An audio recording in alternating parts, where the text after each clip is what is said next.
Budget पे मुझे बोलने का मौका दिया। सबसे पहले तो मैं पक्ष और विपक्ष दोनों से निवेदन करना चाहूंगा कि आप गतिरोध को खत्म करें, ताकि जनता के आशीर्वाद के साथ हमें भी यहां पे आने का मौका मिला है। पक्ष और विपक्ष की इस लड़ाई में कहीं ना कहीं निर्दलीय जितने भी उम्मीदवार हैं वो अपनी बात नहीं रख पा रहे हैं। मुझे दुख इस चीज का भी है क्योंकि आज एक जो पर्ची थी, आज पर्ची निकली भी थी, जोजरी नदी जैसा एक प्रकरण था, वो चला गया। कई सारी पर्चियां हैं। तो मैं निवेदन करना चाहूंगा कि ऐसे गतिरोध तोड़ें। साथ ही साथ मैं प्रदेश की सरकार को बहुत बहुत धन्यवाद दूंगा कि उन्होंने अगासड़ी गंगापुरा में 2 नए GSS हमें दिए, राजडाल की एक रोड दी, 15 करोड़ रुपए जो मरुस्थलीय इलाकों की रोडों के लिए दिए हैं, उसके लिए भी मैं धन्यवाद देता हूं। मुख्यमंत्री जी ने एक नया थार सीमा क्षेत्र विकास कार्यक्रम और साथ ही साथ डेजर्ट एडवेंचर टूरिज्म को इंट्रोड्यूस करवाया है, मैं इसके लिए धन्यवाद देना चाहता हूं। साथ ही साथ रामदेव जन्मस्थली कश्मीर के लिए जीर्णोद्वार के लिए विशेष पैकेज जो दिया है उसके लिए धन्यवाद। साथ ही साथ कई सारी और भी चीजें हैं, उन तमाम चीजों के लिए मैं बहुत बहुत धन्यवाद देना चाहता हूं। पर कई सारी चीजें आज भी छूट रही है, जिसमें एक बहुत बड़ी मांग जो पश्चिमी राजस्थान की रही है। बाकासर के अंदर एक ड्राई पोर्ट बनना था, चोटन से आने वाले हमारे सदस्य भी यही हैं, काफी लंबे समय से ये भी मांग कर रहे हैं। अगर वो ड्राई पोर्ट बनता है तो उस क्षेत्र की जनता को और वहां के युवाओं को कई सारे नए रोजगार के अवसर मिल सकते हैं। तो मेरा निवेदन कि इस बारे में सोचा जाए।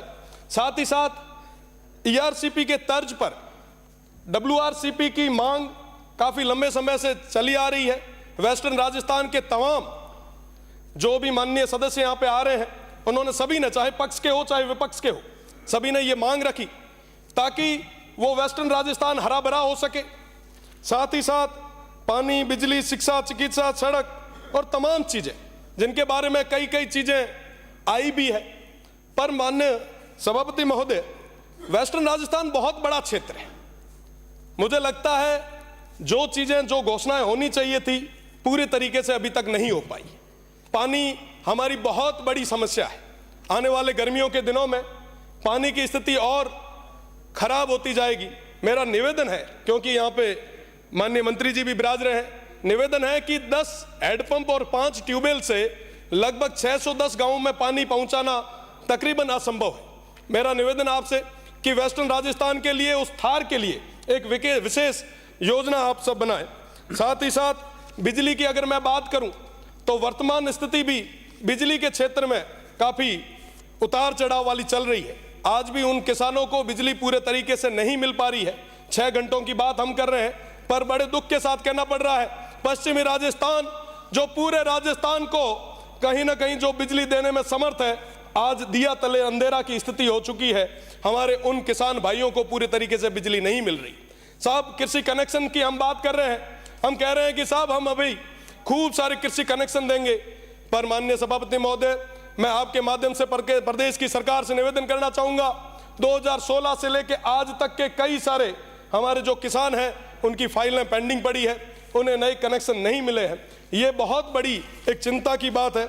मेरा निवेदन प्रदेश की सरकार से कि उन किसानों के हित में सोचते हुए उन्हें आप कनेक्शन दें।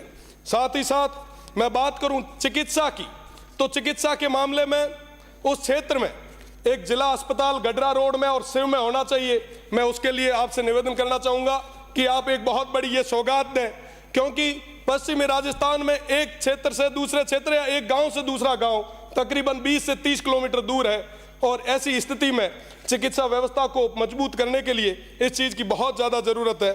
मेरा निवेदन है आप कि आप वहां पे चिकित्सा के मामले में व्यवस्थाओं को और सुदृढ़ करें। साथ ही साथ DNP क्षेत्र की मैं बात करूं, होमगार्ड के उन लोगों की बात करूं, साथ ही साथ EWS की बात करूं, तमाम मुद्दे मेरे पास थे। पर माननीय सभापति महोदय, मेरा निवेदन कि इन सब चीजों के लिए हमें, जो हमारे सदस्य हैं जो इंडिपेंडेंट है, उनका भी समय आप थोड़ा हमें दें, क्योंकि DNP हमारी अपने आप में बहुत बड़ी समस्या है। DNP के अंदर लगभग 118 गांव आते हैं। इस डिजिटल युग में भी वहां पे अभी तक नेटवर्क, वहां पे अभी तक पानी, बिजली और तमाम जो मूलभूत सुविधा है वो नहीं मिल पाई है। साहब, मेरा निवेदन कि डीएनपी की एक बार यात्रा हमारे माननीय मंत्रीगण करे, वहां की स्थितियां देखे, वाकई आपको लगेगा कि साहब ये बहुत पीछे है। माननीय सभापति महोदय, मेरा निवेदन है आपसे कि हमारे बॉर्डर होमगार्ड में और विशेषकर पश्चिमी राजस्थान के कई सारे लोग जो लगे हैं, उनको लंबे समय से विराम भत्ता नहीं मिल पा रहा। मेरा निवेदन है कि ईडब्ल्यूएस के अंदर सरलीकरण, धन्यवाद माननीय प्रदेश की अध्यक्ष सरकार, माननीय सभापति महोदय, साथ ही साथ एक मिनट माननीय सदस्य, मेरा निवेदन है कि विश्वविद्यालय के अंदर पेंशनर का एक मुद्दा था, पिछली सरकार ने उस मुद्दे को लेके हमें कई महीनों के लिए जेल भेजा था। मेरा निवेदन कि अब बहुत बड़ी और एक सुविचार रखने वाली, जनता का हित रखने वाली सरकार आई है, तो उन पेंशनर को भी समय पे आप पेंशन दें। बहुत बहुत धन्यवाद। जय हिंद। सभापति महोदय, आप